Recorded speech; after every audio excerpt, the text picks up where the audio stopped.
Un événement, c'est une chose... des choses qui ne se produisent pas souvent. Quand c'est un événement, ça se produit qu'une fois par hasard. Un événement, pour moi, à titre personnel, c'est tous les jours, c'est toutes les heures, c'est toutes les minutes. Enfin, je crois que c'est une certaine naïveté personnelle qui me permet de voir la vie comme étant un événement constant. Alors un événement dans ma vie, c'est par exemple quelque chose qui m'arrive de personnel et puis dont je me souviendrai longtemps parce que ça m'a marqué. C'est quelque chose qui me bouscule, c'est quelque chose qui m'émeut, qui me rend triste ou qui me rend gai, joyeux. Quelque chose, un moment qui arrive, qui nous arrive. En fait, qui nous arrive parce qu'un événement, c'est avant tout un fait et ce qui arrive et qui nous touche, qui touche les gens. Des exemples, ça peut être mon entrée en 6e ou mon premier cours de musique. La première fois qu'on arrive dans une entreprise, qu'on commence un nouveau travail. Pour moi, un événement, ce serait le décès ou le divorce ou un événement joyeux. C'est aussi lié à la vie, à la mort, mais ça peut aussi être lié à plein de petites choses, je crois. Mais ça peut être aussi une victoire de, je sais pas moi, de l'équipe de rugby française au tournoi à destination actuellement. Je dirais tout simplement, c'est ce que la langue propose quand elle dit « ça arrive » ou « ça se passe ». Voilà. L'événement, c'est ce qui arrive. Dans sa vie, on a un certain nombre d'événements marquants. Alors ça peut être des choses des bonheurs, hein, comme la naissance des enfants.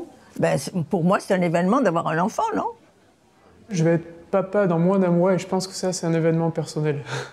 C'est quelque chose qui peut bouleverser une vie et qui peut la changer en une fraction de seconde. Voilà.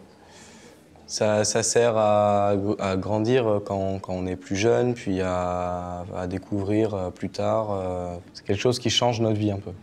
Je pense qu'il y a plusieurs types d'événements. Il y a des événements familiaux, autour d'un événement d'une naissance, d'un mariage, d'une communion. Et des événements, de mon point de vue, c'est des événements sportifs. L'événement, c'est forcément une rencontre. Il y a un lieu, ça peut être aussi en visioconférence, aujourd'hui avec les nouvelles technologies. Mais je pense que le lieu physique et les rencontres avec les gens sont très importants. C'est le partage de choses culturelles, d'expériences et de savoir. L'événement se distingue, si on veut faire un peu dans le concept, se distingue de la nécessité, de la causalité, de la prévisibilité. Mais ça reste toujours pris dans ce que dit le mot. Et vénérer, venir hors d'eux, sortir, surgir. Par exemple, par distinction avec avènement. Avènement, c'est advénirer, venir vers ça. Ben moi, j'ai toujours considéré que l'événement, en jouant avec les mots, comme le font les Allemands d'ailleurs, avec le Moer Leibniz, avait rapport avec l'avènement. C'est pas une façon de jouer sur les mots, c'est juste une façon de dire qu'il faut que quelque chose arrive. Mais dans l'avènement, il y a l'idée aussi de quelque chose qui soulève, de quelque chose qui sort de la normalité. Pour moi, l'événement, c'est un avènement d'une chose qui vous saisit de l'intérieur, une chose qui ne dit pas son nom, une sorte de révélation heureuse et qui devient par la suite un projet de vie. Ça bouscule les habitudes, ça provoque des changements, donc forcément une rupture, ça casse forcément quelque chose, pour laisser une trace et pour construire peut-être autre chose, ou en tout cas prendre une autre direction. Ce qu'aurait pu être des événements pour moi, c'est des moments qui marquent ma vie, celle aussi de mes proches. Ouais, ce qui fait événement, c'est des marches, peut-être des montées, des progressions. Pour moi, un événement, c'est forcément lié à un rapport philosophique, en fait. C'est-à-dire, pour moi, un événement, c'est lié à Heidegger. C'est lié à quelque chose qui est ce qu'on appelle en général en philosophie l'apparition de l'être. Ça peut paraître compliqué, mais ça ne l'est pas du tout. En fait, c'est ce moment-là où quelque chose qui était jusqu'à présent inouï ou inaperçu apparaît. C'est une éruption dans l'histoire d'une personne ou d'une communauté ou d'un peuple de l'intérieur de manière inattendue.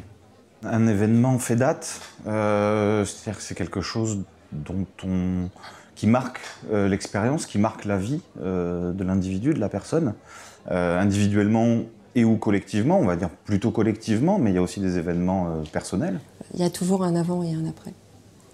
Voilà, c'est une brèche, c'est quelque chose qui permet de nous faire entrevoir notre quotidien de manière un peu différente, qui nous permet de prendre un peu de recul. Et peut-être que ce qui fait l'événement, c'est cette sorte de conjonction, de rencontre entre l'espérance qu'on a pu en avoir, l'attente, la construction ou la surprise d'ailleurs, pure surprise, fait que les choses se rencontrent et ça fait paf, quoi. Ça fait cette sorte de tilt magnifique. Enfin, on n'en a jamais assez des événements dans une ville. Peut-être quelque chose qui nous rassemble, qui nous fédère, qui contribue à nous identifier aussi aux autres. Je crois qu'on peut préparer un événement, je crois qu'on peut, j'allais dire, presque capitaliser sur un événement, c'est-à-dire en aval de cet événement, construire autour de ce qui s'est passé, construire un discours commun, construire une référence commune autour de ça. Et donc, c'est pas programmer l'événement au sens que on ne distribue pas le programme de l'événement, quel qu'il soit, mais en tous les cas, ouais, c'est ça, on fabrique les conditions pour qu'il y ait événement. Mais on a beau le programmer, ça n'empêche pas que l'événement peut être au-delà de ce qu'on pensait et de l'émotion que ça peut susciter. L'événement, pour moi, il est d'ordre mystique. Il n'est pas rationnel dans le sens qu'il n'est pas démontrable par la raison. Il peut être une intuition, un phénomène qui surgit dans la conscience ou dans l'histoire et qui structure par la suite le reste de l'histoire.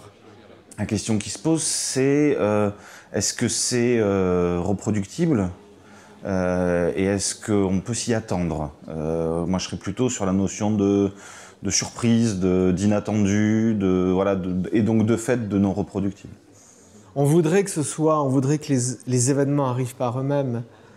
On voudrait que l'événement amoureux, souvent le plus beau et en même temps souvent le plus difficile lorsqu'il s'interrompt, on ne voudrait pas le provoquer. On aime cette chose qui se passe par elle-même sans qu'on y ait mis trop de choses volontaires à l'intérieur. Donc, le principal problème des sociétés dont je fais partie, c'est le vieillissement, c'est le fait que ce sont des sociétés qui vieillissent, où on vit de plus en plus longtemps et où donc on est confronté de plus en plus longtemps à une sorte de répétition des jours où de moins en moins de choses font événement. L'événement ne se cueille pas, il s'accueille. On ne l'arrache pas, on le reçoit. Et c'est ça qui fait de l'événement, pour moi, un événement.